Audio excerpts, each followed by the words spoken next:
Тәжірибе көрсеткенде экспортқа тыйым салу бағаның төмендеуіне әкелмейді, керісінше өсім жалғаса береді. Бұл жерде негізгі ауыртпалық өндірушілерге түседі. Ал делдалдар мен логистикалық тізбектің басқа қатысушылары бұл шектеуді зардап шекпейді. Себебі тауардың бағасы дүкен сөресіне жеткенше бірнеше есеге қымбаттайтыны белгілі.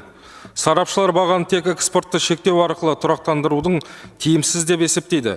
Бизнес қауымдастығы да өз ұстанымын ашық білдіруде.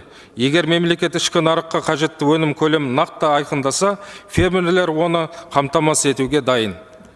Қазақстан картоп және көкөніс өсірушілер одағының мәліметінше қоймаларда толы, сәбіз бен картоп тапшылығы жоқ. Осыған байланысты ауыл шаруашылығы министрлігі ұсынған өнім тапшылығының жөніндегі деректердің объективтілігіне күмән туындайды. Бұл мемлекет пен өндірушілер арасында жүйелі диалогтың жоқ екенін көрсетеді. Мәселен, Павлодар облысында ғана фермерлердің қолында 120 мың тоннадан астам сәбіз қоры бар. Қазіргі жағдайда оның келесі 80 теңгеден сатудың өзі қиын, себебі сұраныс төмен. Ал сәбіз ұзақ сақталмайтын өнім.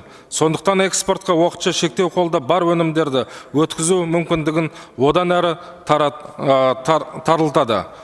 Ойластырылмаған әкімшілік шешімдер отандығы фермерлердің шетелдік нарықтарындағы орнын әлсіретіп, оларды бәсекелестіктерге оңай беріп қоюға әкеледі.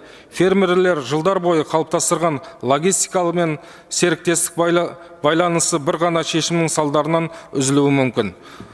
Бұған дейінде картоп, ет және пияз экспортына осындай шектеулер енгізілгенмен, олардың нақты қорытынды жасалғаны жоқ. Қысқа мерзімде әкімшілік тәсілдері әлде басым болып отыр. Мұндай саясат ұзақ мерзімде фермерлердің өндірісі дамытуға деген ынтасын төмендетіп, елдің шетелдік өнімге тәуелді болуының қаупін арттырады.